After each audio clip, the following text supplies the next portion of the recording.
आर्थिक समस्याएं वर्तमान समय में सभी समस्याओं का मूल है। आर्थिक समस्याओं का अर्थ है रुपए पैसे से संबंधित समस्याएं। आज हम इसी समस्या को जड़ से नाश करने की विधि एवं प्रक्रिया को समझेंगे। नमस्कार, आप सभी का स्वागत है अद्भुत राजसिक साधनाएं में। संस्था द्वारा पूर्णतः निशुल्क साधना की प्रक्रिया शुरू की गई है, जिसमें साधक संस्था से जुड़कर 100% निशुल्क साधना पूर्ण कर सकते हैं।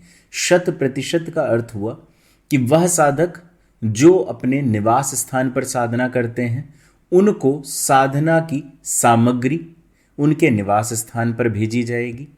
वह साधक जिनका चयन आश्रम हेतु होता है उनको निशुल्क रूप से उनके घर से आश्रम तक आने का और यहाँ पर साधना पूर्ण करके घर तक वापस जाने का जितना भी खर्च होगा वो संस्था द्वारा वहन किया जाएगा। उनका संस्था में रहना, खाना, पीना, बिजली, पानी आदि सब कुछ संस्था द्वारा वहन किया जाएगा। और यह संस्था इसीलिए कर पाएगी क्योंकि उसे पूर्ण विश्वास है कि जिस साधन का चयन होगा वह इस योग्य होगा कि वह साधना पूर्ण कर सकें। धन से संबंधित समस्याएं जो भी हैं उनको पूर्ण करने के अनेक उपाय हो सकते हैं, जिसमें वैदिक, राजसिक एवं तामसिक तीनों उपायों का आप प्रयोग कर सकते हैं। वह साधक जो वैदिक विधि के माध्यम से अपनी समस्याओं को दूर करना चाहते हैं उनके लिए संस्था में खाली एक ही सुविधा है, वह अपना हस्तरेखा अवलोकन अथवा कुंडली विश्लेषण करवाकर उसके माध्यम से जो भी उनमें उपाय दिए गए हैं आप उन्हें कर लें।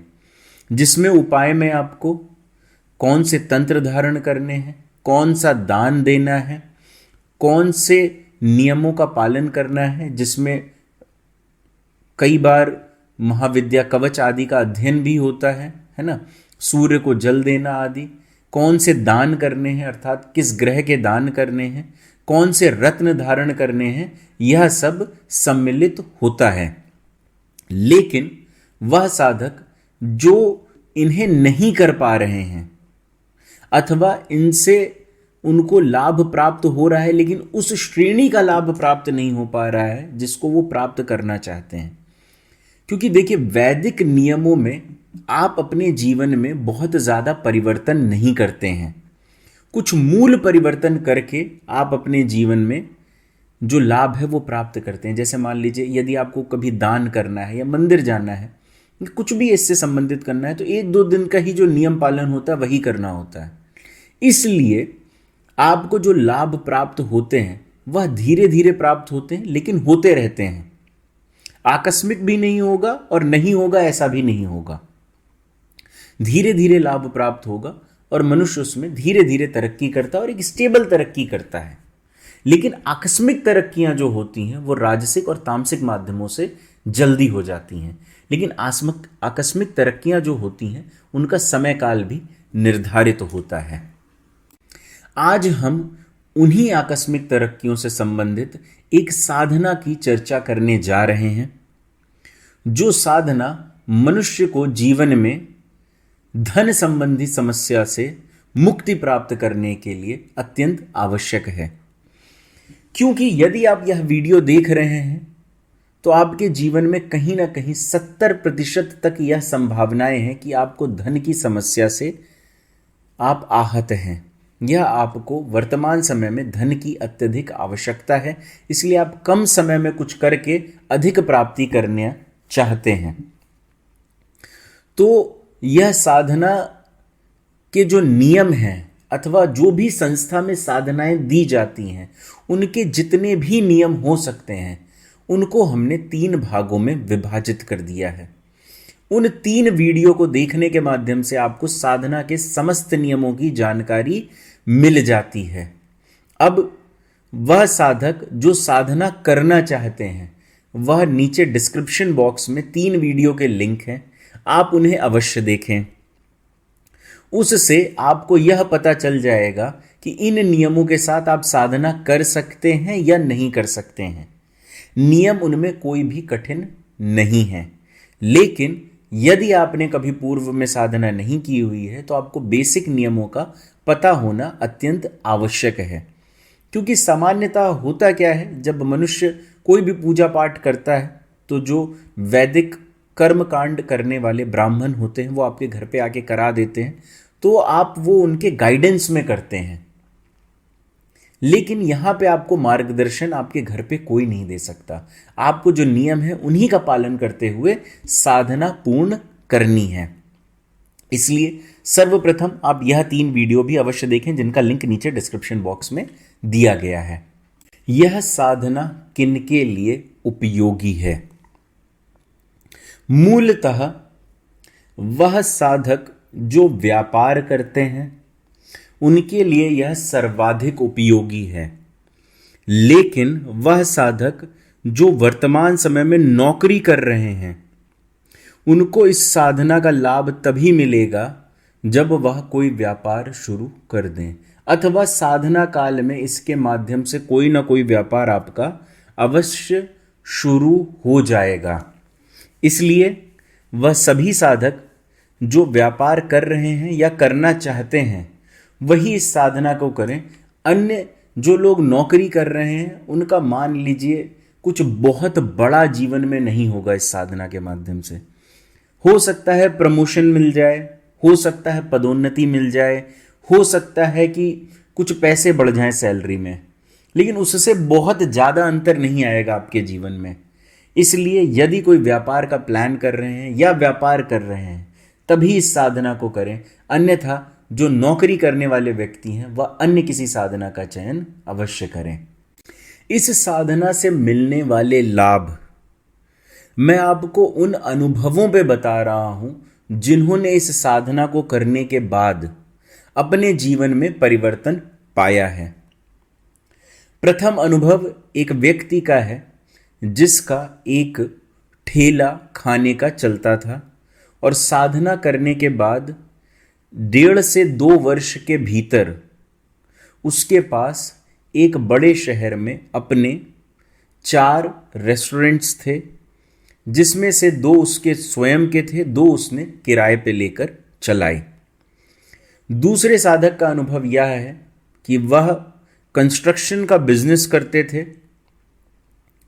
उनको जो टेंडर आदि मिलते थे वो उतने अधिक नहीं मिल पाते थे, अथवा जो उनका पैसा था वो फंसा रहता था। ए ग्रेड कॉन्ट्रैक्टर थे, गवर्नमेंट में काम करते थे, है ना।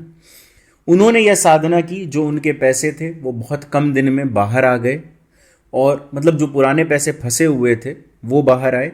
साथ ही साथ उनको नए नए टेंडर स्वतः ही मिलने लगे। इसके बाद जो तीसरा अनुभव था वह एक साधक का था जो लोहे का व्यापार करते थे।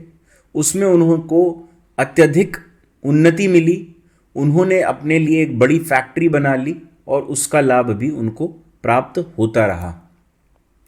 तो यह कुछ अनुभव हैं जो मुझे याद हैं इस समय पे, क्योंकि साधकों से अनुभव या साधकों के संपर्क में मैं बहुत ज़्यादा अब रह नहीं पाता हूँ।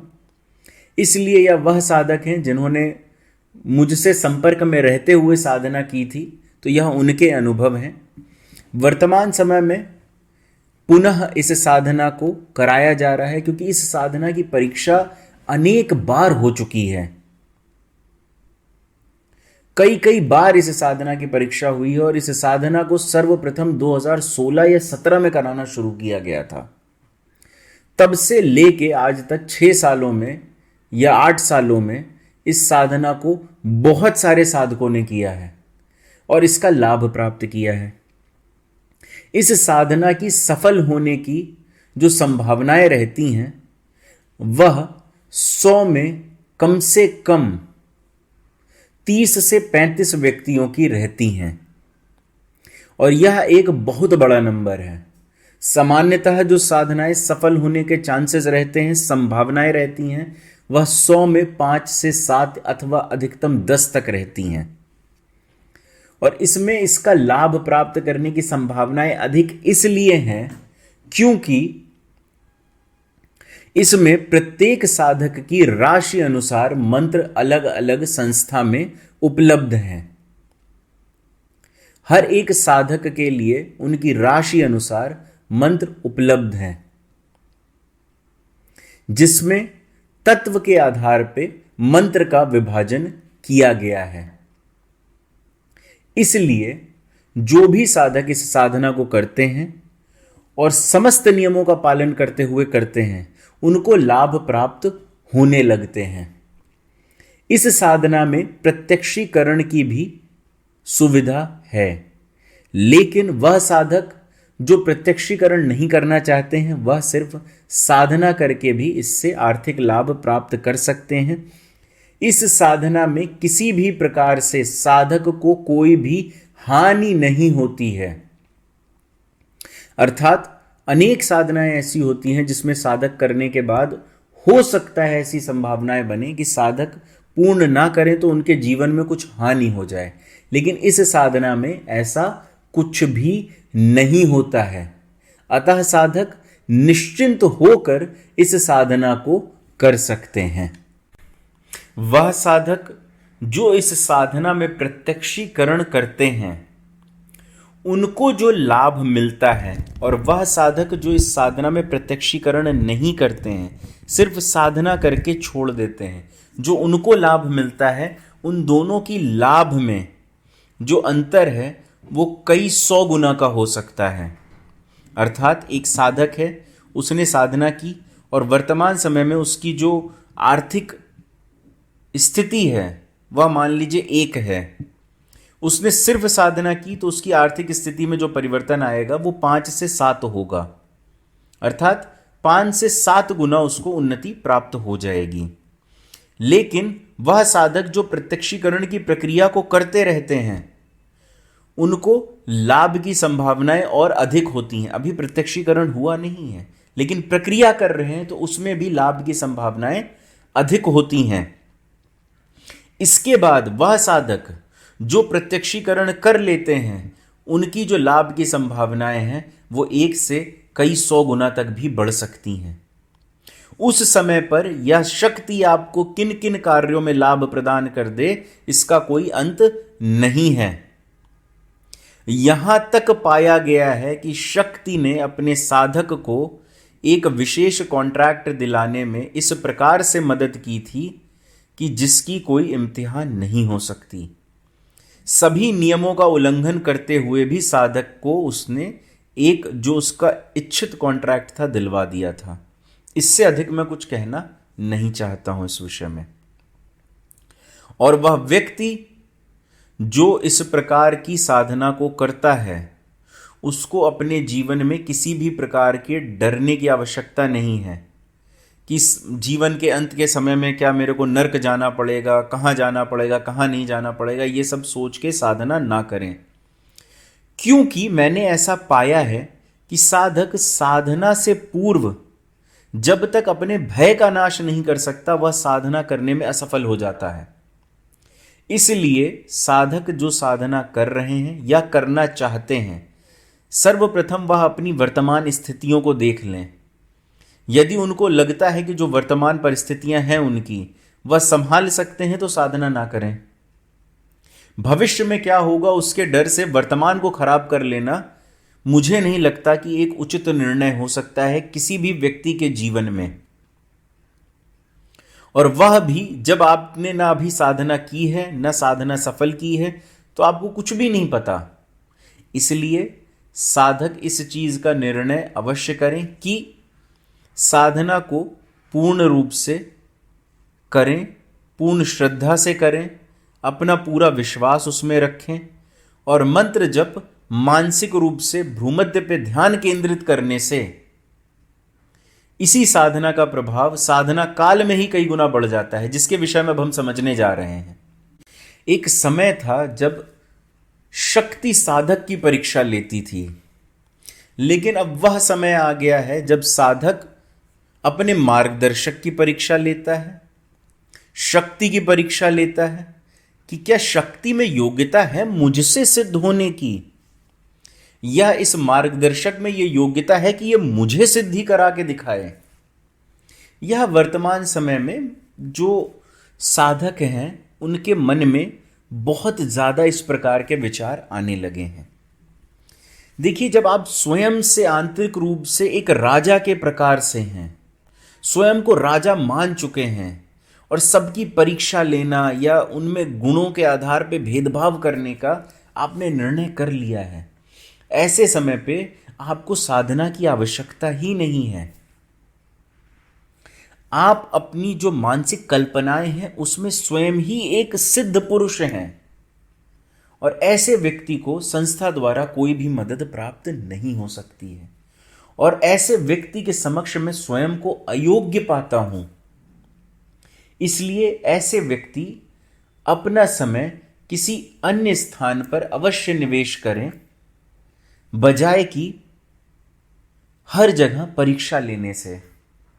क्योंकि आपके जीवन में यदि समस्याएं हैं और आप ऐसे समय पर भी स्वयं को दृढ़ नहीं कर पा रहे हैं कि आपको जीवन में चाहिए क्या,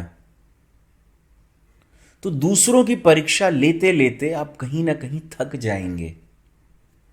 और यह किसी अन्य की परीक्षा नहीं है, यह आपके स्वयं की समय की परीक्षा है।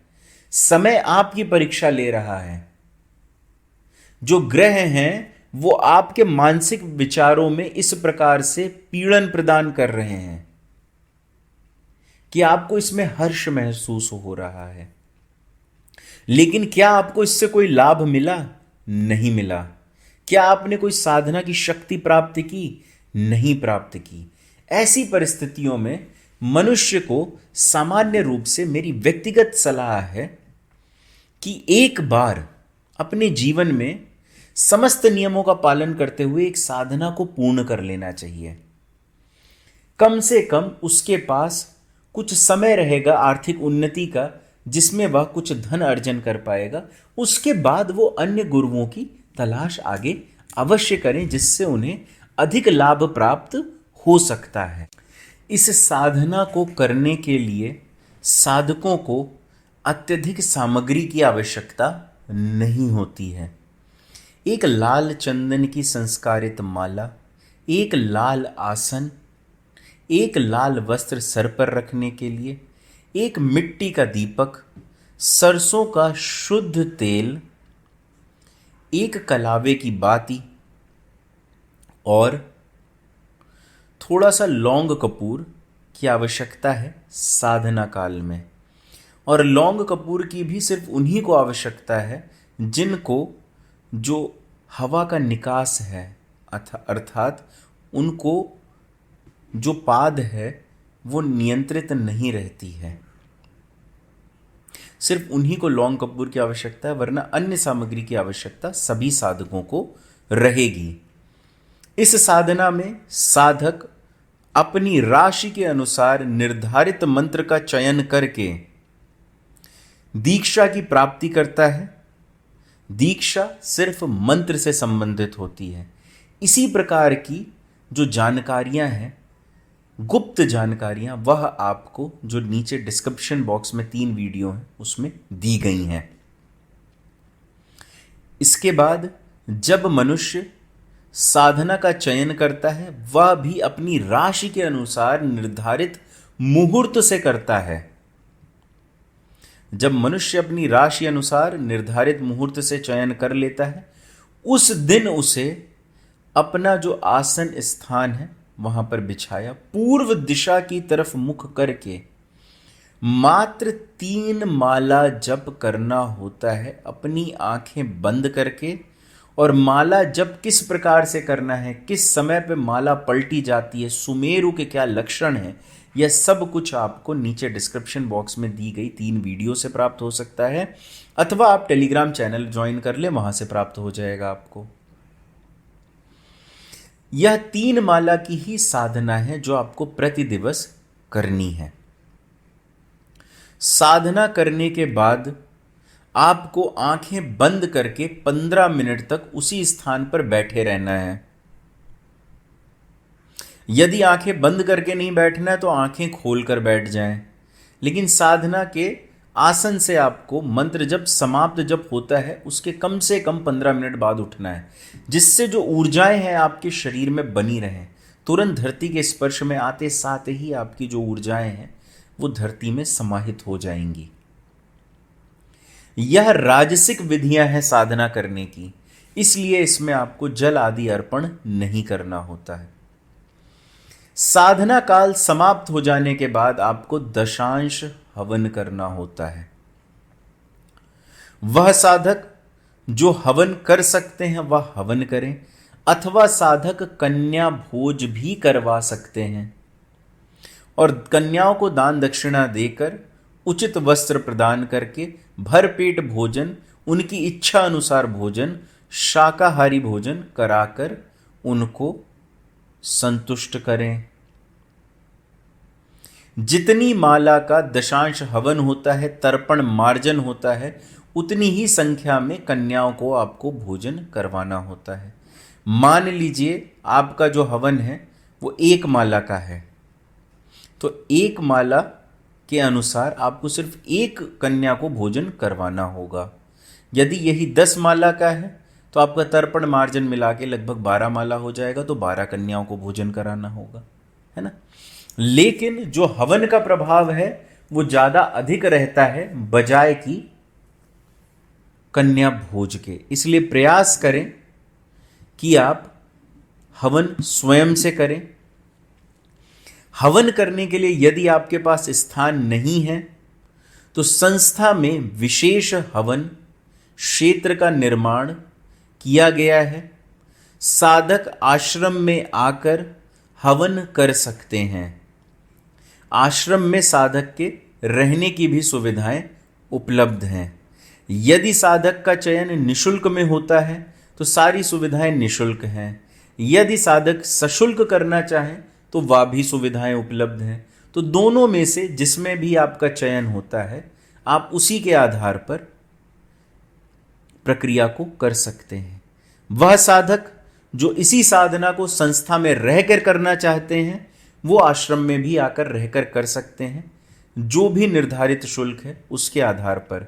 लेकिन यदि आप संस्था द्वारा निर्धारित नियमों का पालन करते हैं और आपका चयन आश्रम में रह के साधना करने के लिए होता है तो यह समस्त सुविधाएं आपको निशुल्क प्रदान की जाएंगी। मंत्र एवं अन्य समस्त जानकारी हेतु आप हमारा टेलीग्राम चैनल अवश्य ज्वाइन करें, जहां पर राशि अनुसार मंत्र आपको निशुल्क रूप से सार्वजनिक टेलीग्राम चैनल पर मिल जाएगा। आपको अन्य नियम या जो भी नियम इस पूरी वीडियो में बताए गए हैं वह भी वहां पे लिखित रूप से मिल जाएंगे। हवन सामग्री इसमें कमलगट्टा, घी एवं शहद होती है। तर्पण मार्जन शुद्ध शराब से होता है। यदि शराब का उपयोग नहीं कर सकते हैं तो उसके स्थान पर आप क्या उपयोग कर सकते हैं वह भी जानकारी आपको टेलीग्राम चैनल के माध्यम से प्राप्त हो जाएगी। वह साधक जो इस साधना को करने में रुचि रखते हैं वह टेलीग्राम चैनल अवश्य ज्वाइन करें।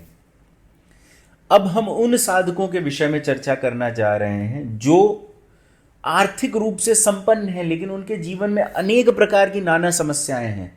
यह आर्थिक समस्या बहुत अधिक नहीं है, छोटी है, बहुत अधिक नहीं है, लेकिन उससे हम थोड़ी सी मेहनत करके बाहर निकल सकते हैं। लेकिन क्या है कि स्वयं से वो कर नहीं पा रहे हैं।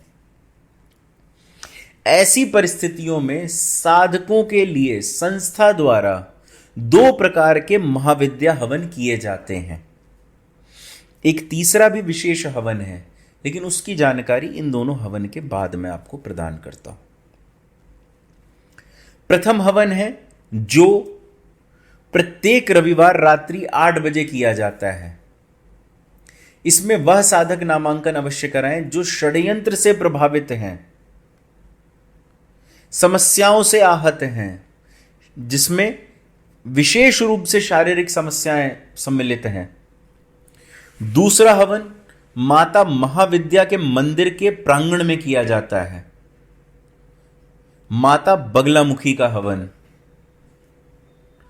उसमें वह साधक नामांकन करवाएं जिनकी समस्याएं बहुत बड़ी हैं, शत्रु पीड़ा, समाज में समस्याएं, अन्य आर्थिक समस्याएं, ग्रहों से पीड़ित हैं, जिनको इस प्रकार की समस्याएं हैं वो माता महाविद्या के मंदिर के अंदर हवन करवाएं अपना। और इसके बाद जो सर्वाधिक विशेष हवन होता है, जो साधकों के लिए विशेष रूप से किया जाता है, वह होता है प्रत्येक अमावस्या को, जिसे तामसिक हवन कहते हैं। यह हवन कुंवारे मुर्गा मुर्गी के मांस एवं रक्त से किया जाता है, जिसमें शराब से तर्पण मार्जन किया जाता है। इस हवन को साधकों के लिए विशेष रूप से किया जाता है जिनके कोई बड़े कार्य फंसे हुए होते हैं। इसमें साधक स्वयं से संस्था के आश्रम में आके सामने बैठ के हवन के प्रत्यक्ष प्रमाण भी प्राप्त कर सकते हैं, अथवा जितने भी हवन होते हैं उसका वीडियो कॉल अथवा वीडियो अथवा ऑडियो वीडियो अथवा फोटो साधकों को स्वयं से प्रदान की जाती है संस्था द्वारा। साधक चाहें तो संस्था में आकर सामने भी अपने उस हवन में भाग ले सकते हैं, अथवा वह स्वयं से वहां पर बैठकर हवन कर सकते हैं। जो विशेष मंत्रों का जप है वह संस्था के किसी कार्यकर्ता द्वारा किया जाएगा। यह मंत्र अत्यंत गुप्त हैं, जिनकी जानकारी कहीं पर भी कभी भी नहीं दी गई है और दी जाने की संभावनाएं भी कम हैं। अतः साधक जिनको किसी भी प्रकार की समस्याएं हैं वह इन तीनों में से किसी भी हवन में नामांकन करवा सकते हैं।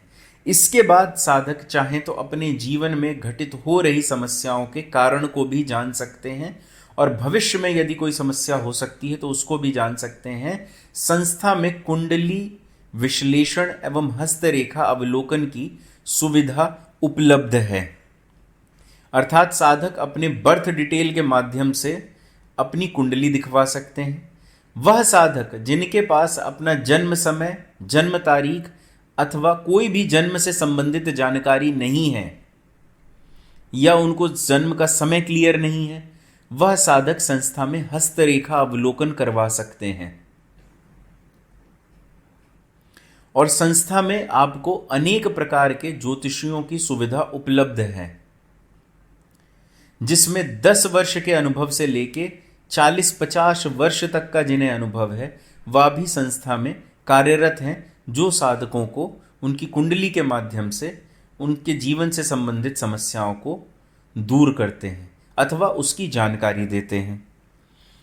तो यह समस्त सुविधाएं संस्था द्वारा उपलब्ध हैं, जिनकी प्राप्ति आप टेलीग्राम चैनल पर निर्धारित शुल्क जमा करके कर सकते हैं। अन्य जो भी जानकारियां हैं निःशुल्क रूप से क्या क्या है वह भी आप जान सकते हैं। जैसे ऐसी अनेक साधनाएं हैं जिनमें ना साधना सामग्री की आवश्यकता है, ना ही दीक्षा की आवश्यकता है, और मंत्र और अन्य जानकारियां सार्वजनिक रूप से उपलब्ध हैं। आप उनकी भी जानकारी टेलीग्राम चैनल से प्राप्त कर सकते हैं। उन साधनाओं का चयन आप स्वयं से करें और कभी भी कर लें। ऐसी अनेक साधनाएं हैं जो 7 दिवस से लेकर 70 दिवस तक हैं। मनुष्य की समस्याओं के आधार पर उसमें जानकारी दी गई है कि आपको कौन कौन सी समस्या में कौन सी साधना करनी चाहिए।